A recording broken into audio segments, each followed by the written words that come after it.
Amerika'ya ister yasal, ister yasa dışı gel. Videoda anlattıklarımı yapmadan gelme. Diyelim ki sınırdan kaçak bir şekilde geldin. İlk 2 sene, 3 sene bir bok başaramayacaksınız abi. Gelir gelmez milyoner olacağım.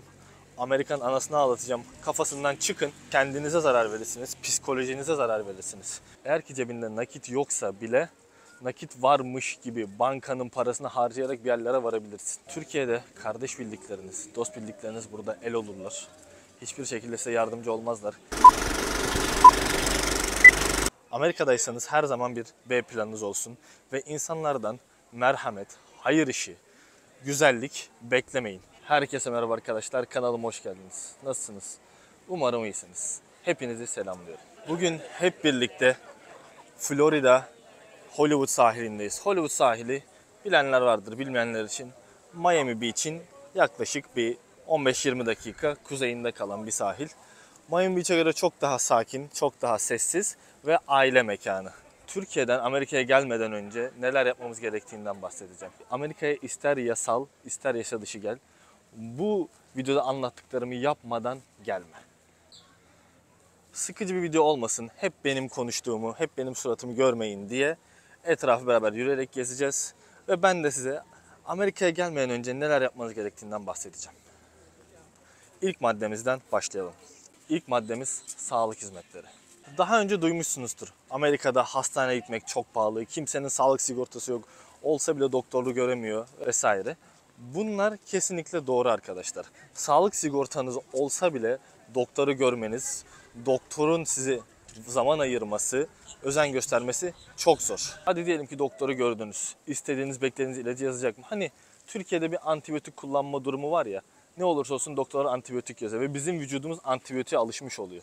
Amerika'da bu durum o kadar kolay değil. Doktorlar antibiyotik yazmaktan çekiniyorlar. Benim size vereceğim ilk tavsiye, Türkiye'den Amerika'ya gelmeden önce kesinlikle bir doktora görünün. Eğer ki herhangi bir şekilde rahatsızlığınız varsa Türkiye'de tedavi olun abi. Hani Amerika'ya giderim, orada ben hallederim tarzında asla düşünmeyin. Eğer ki bir kronik hastalığınız varsa, antibiyotik kullanma durumunuz varsa bunları Türkiye'de kendinize yazdırın. Olabildiğince 2 paket, 3 paket antibiyotikle veya doktorun size yazacağı ilaçlarla gelmeye çalışın. Çünkü burada öyle gelir gelmez doktoru göremeyeceksiniz. Veya diyelim ki dişinizde bir sorun var.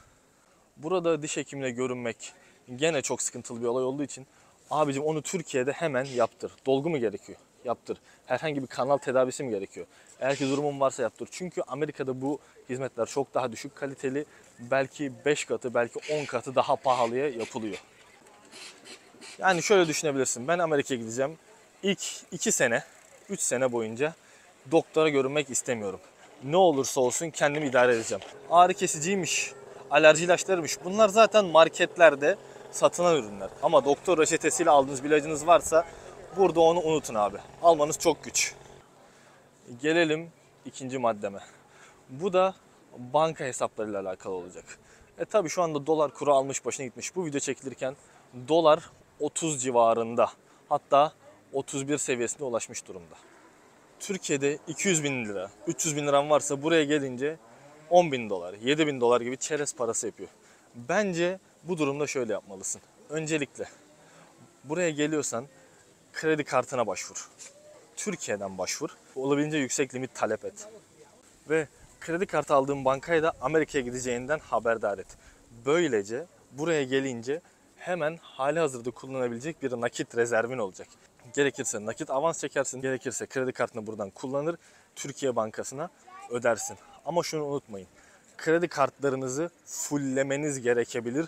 O yüzden bence olabildiğince kredi kartına başvurun ve limitlerini yüksek şekilde alarak buraya gelin. Bakın size verdiğim bu taktikle eğer ki cebinde nakit yoksa bile nakit varmış gibi bankanın parasını harcayarak bir yerlere varabilirsin. Olabildiğince yüksek limitli ve çok sayıda kredi kartı almaya çalış.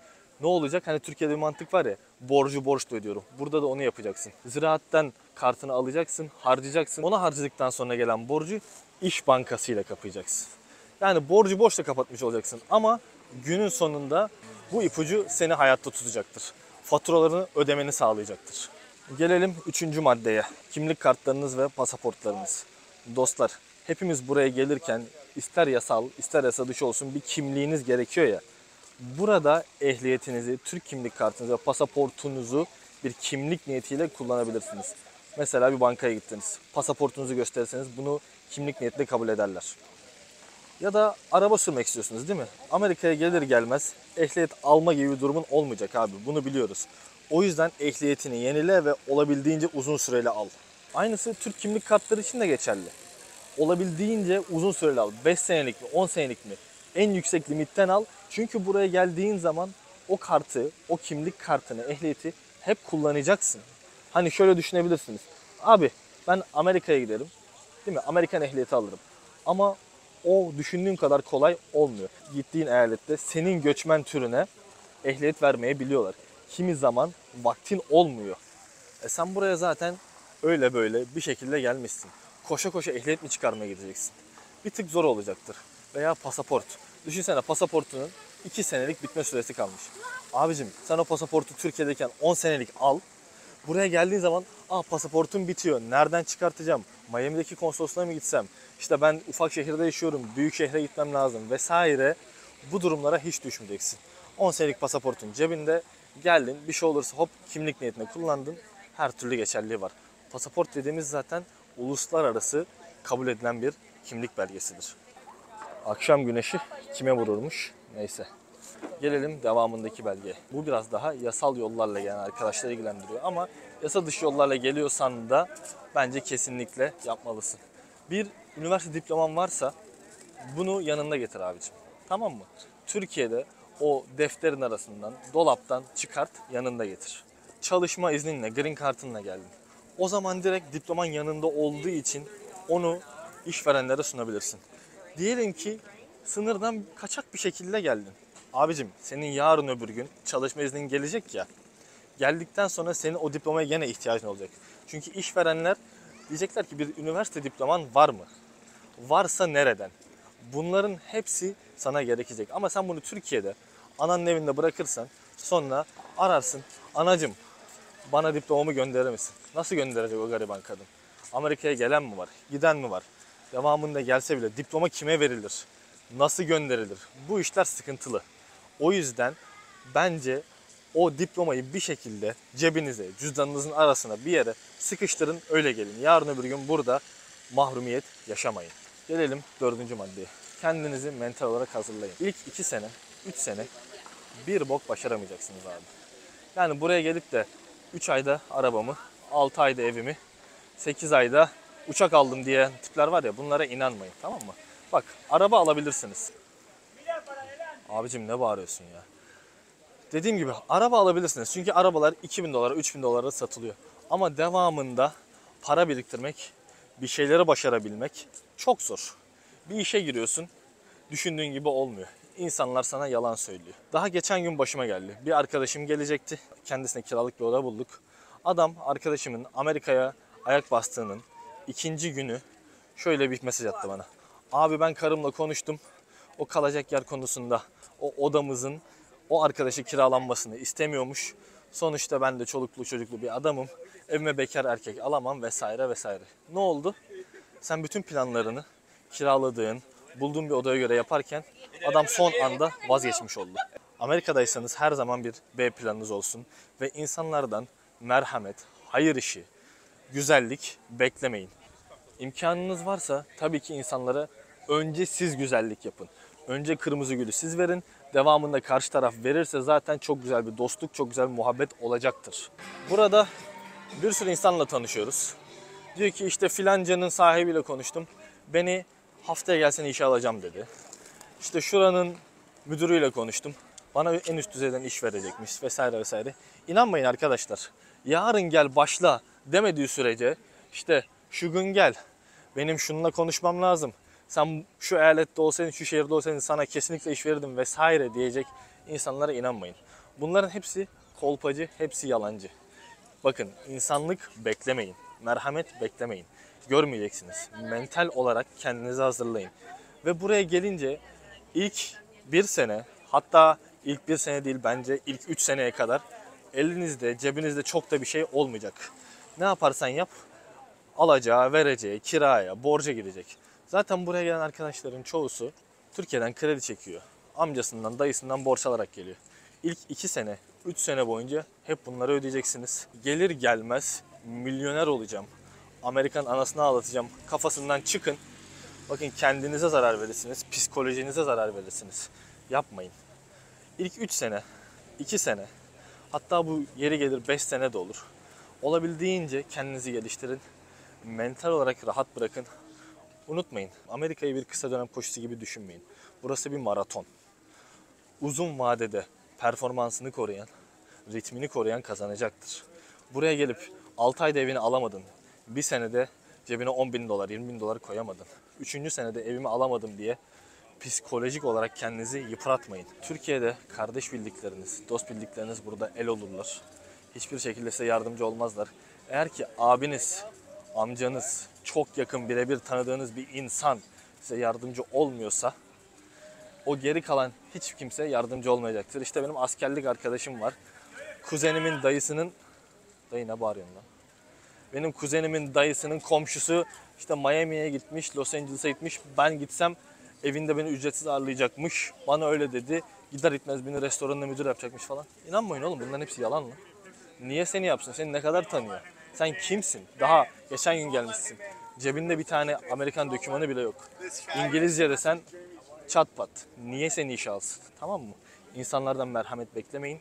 Ve merhamet görmeyince de üzülmeyin. Gelelim 5. maddeye ve son madde. Amerika'da hangi şehre, hangi eyalete gideceğim abi diye çok soru geliyor. Hangi şehre, hangi eyalete gideceksin? Gerçekten hayatını etkileyecek bir soru ve haklısın. Bana bu soru geldiği zaman her zaman şunu soruyorum. Bir tanıdığın var mı? Yakından olması tercihtir ama uzaktan da bir tanıdık olabilir. Yani senin kuzenin, abin, dayın, yeğenin, liseden arkadaşım Amerika'da mı? Önce onunla iletişime geç. Hangi şehirde, hangi eyalette olduğunu sor. Eğer ki gidersen sana yardımcı olabilir mi? Ama bu yardımdan kastım yani hayrına bir şey beklemeyin arkadaşlar. Gidince siz adamın salonunda yatıyorsanız belki adam sizden 3 gün, 5 gün, bir hafta kira istemez. Ama 10. günün sonunda der ki kardeşim 10 gündür kalıyorsun, git bari bir market alışverişi yap. Dediğim gibi hayrına bir şey beklemeyin. Yakın akrabanla, yakın arkadaşınla iletişime geçtin ya, ondan bir yardım gelirse en güzeli öyle. Çünkü sonuçta tanıdıktır veya memleketlin olur. Unutma, bunların hepsi senin internetten, sosyal medyada tanışacağın saçma sapan bir tipten çok daha iyi yardımcı olacaktır. Abi peki benim Amerika'da hiçbir tanıdığım yok. Yani uzaktan kuzenimin dayısının yeğeninin torunu var. Onu da adını bile bilmiyorum. Sosyal medyadan onu buldum, ona ulaştım. Bana yardımcı olacağını söyledi. Her türlü bana kapısı açıkmış. Bakın önce gene kendinizi mental olarak hazırlayın.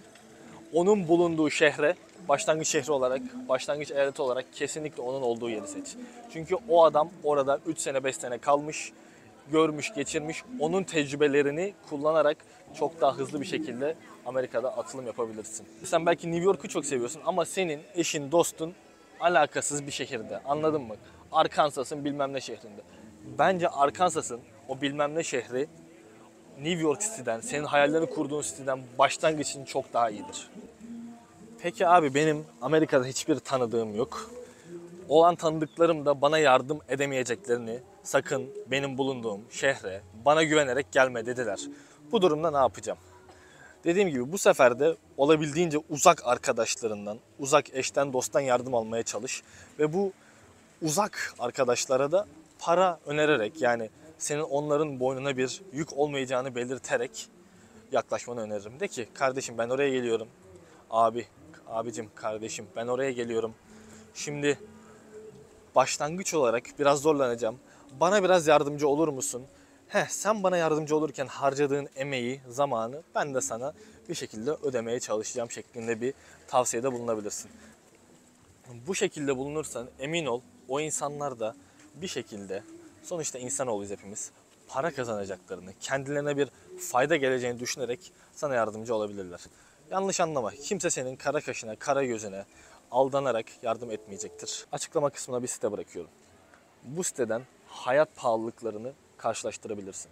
Sonuçta Seattle'daki kira ile New York City'deki kira aynı değil. Miami'deki araba sigortası fiyatıyla Texas'taki araba sigortası aynı değil. Bunların hepsini hesaba katarak aşağıda bir link bırakacağım size. Oraya tıklayın. Mesela gitmek isteyebileceğin şehirleri düşün. Nereye gitmek istiyorsun? Texas'taki Austin şehrine gitmek istiyorsun. Veya Miami'ye gelmek istiyorsun. Bunların hepsi kira, araba, market alışverişi, arabanın sigortasına kadar hepsini kıyaslayabileceğin bir site var. Buradan bak ve bütçene göre doğru bir şehri bulmaya çalış. Unutma, sana senden başka kimse yardım eli uzatmayacak. Kurtulmak sadece senin elinde. Sen elinden geleni yap, iyi niyet göster. Gerisi Allah'a kalmış, kısmetine, nasibine kalmış. Umarım bu videoyu Amerika'ya gelmeden önce izlersin.